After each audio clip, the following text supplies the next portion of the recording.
A Soprano foi o grande destaque da RA SIC Caxias do Sul, edição desta segunda-feira, 4 de agosto. A empresa, que tem sua matriz em Farroupilha, comemorou neste dia 71 anos de sua fundação. A RA SIC Caxias foi o local escolhido pela direção da Soprano para celebrar os 70 anos da empresa, comemorados ainda no ano passado, mas que, em função das enchentes, as comemorações das 7 décadas da empresa foram transferidas para este ano. Para marcar a passagem dos 70 anos da Soprano, a RA SIC Caxias foi especial e contou com a presença do especialista em ESG e sustentabilidade, Luiz Goy. Ele falou sobre o tema ESG, da retórica ao impacto financeiro. Durante sua explanação aos presentes, Luiz Goy frisou de que o ESG não significa somente sustentabilidade e que o tema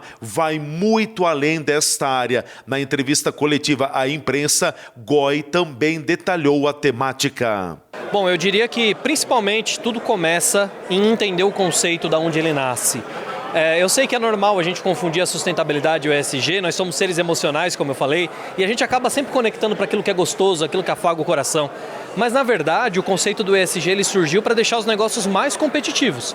Então, toda organização, toda empresa que tem um objetivo de se manter, de ser longevo, ele precisa olhar para isso, porque ajuda a consolidar os riscos de hoje e do futuro para tornar a instituição mais saudável. Então, é olhar para si, se manter saudável, assim que o ESG nasce, para que ela consiga lidar com os riscos e ter melhores oportunidades. Luiz, de que forma desmistificar o ESG dentro de uma empresa?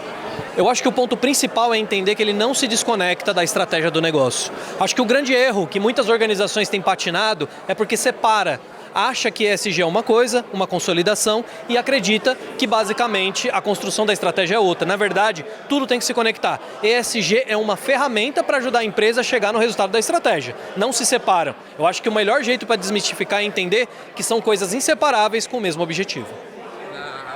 Na sua última fala, até perguntaram sobre a questão de como implantar o conceito ESG em micro e pequenas empresas.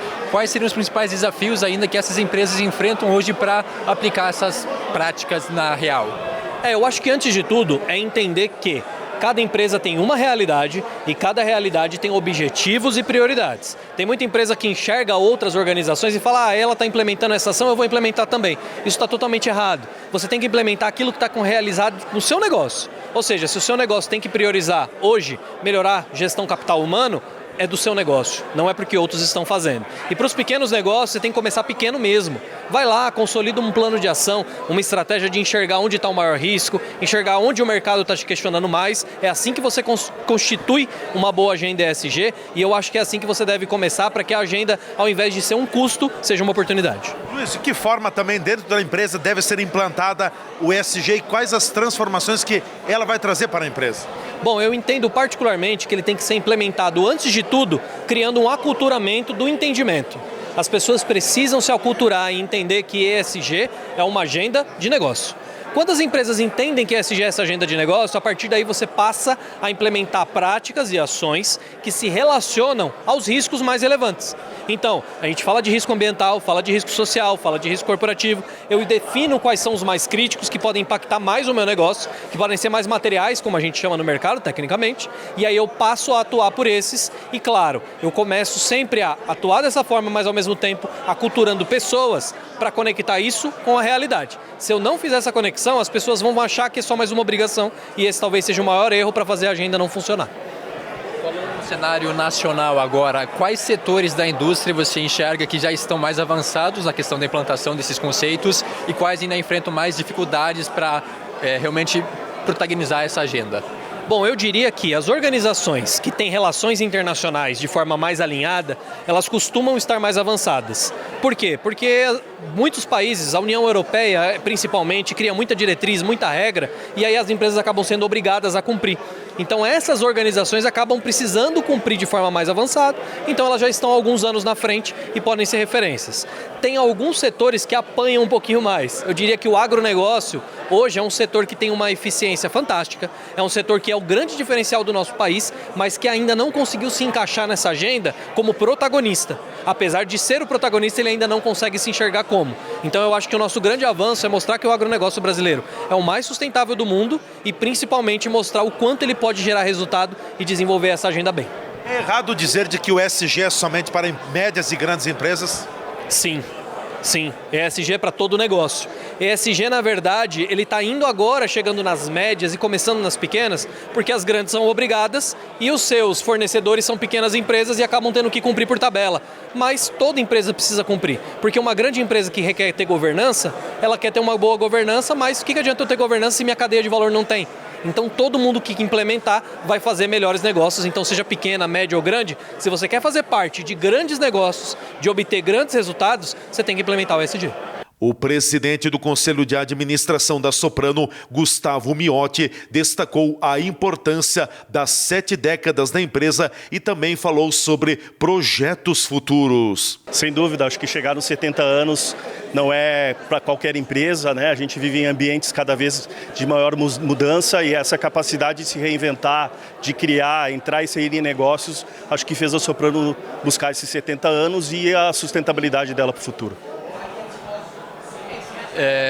Foi comentado justamente pelo palestrante que a Soprano já aplica os conceitos de ESG muito antes de surgir o termo propriamente. O que falar sobre isso, como a Soprano chegou a isso e viu a necessidade e a importância de aplicar essas questões? Eu acho que o palestrante ele trouxe muito a prática do ESG, né? Que é tu ter soluções que sustentem o teu negócio, que levem ele para patamares diferentes e não apenas aplicar metodologias. E acho que essa questão de resiliência talvez seja a principal característica do ESG e a principal característica da empresa, de buscar em momentos de crise, de se reinventar, em momentos bons de aproveitar e surfar a onda, né? Então acho que é aplicar isso no ESG no dia a dia e na cultura da empresa.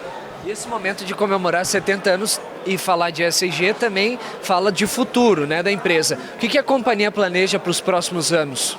A gente recém fez a incorporação da Refrigeração TIP, que é uma das líderes na área de refrigeração, uma empresa de 50 anos. Isso vai fazer com que a empresa tome um patamar maior de crescimento e a gente tem planejado investimentos nos negócios atuais para um crescimento mais sustentável. Ainda aqui na Serra Gaúcha? Sim, aqui na Serra Gaúcha. A gente sabe que a Soprano tem uma linha de produtos bastante diversificada. Vem mais pela frente ou é isso que está por aí? É isso que está por aí, mas com a incorporação desse negócio de refrigeração que tem bastante relacionamento com o negócio de energia sustentável. Então esse a gente vê que é uma área que se tem ainda muito a crescer relacionado com o ESG e a questão de sustentabilidade, né? Falando também um pouco da trajetória do teu pai, do legado do saudoso Adelino Miotti, o que ele deixou de semente para a Soprano? São várias coisas, eu acho que principalmente a gente fazer o correto, não tem a maneira certa de fazer algo errado, de confiar nas pessoas, de a gente acreditar e ter bastante fé, porque é através do trabalho que a gente vai para frente. A área social também é um braço importante da empresa? Eu acredito que sim, a gente tem o Instituto Adelino Miotti, que quem toca ele é a nossa mãe, e ele ajuda bastante as pessoas com vulnerabilidade na nossa região, e muitas delas acabam indo trabalhar na Soprano. A Soprano recebeu do presidente da SIC Caxias do Sul, Celestino Louro, uma placa comemorativa pela passagem dos 70 anos e sua fundação. Do jornalismo da TV Serra, repórter Leandro Adamati.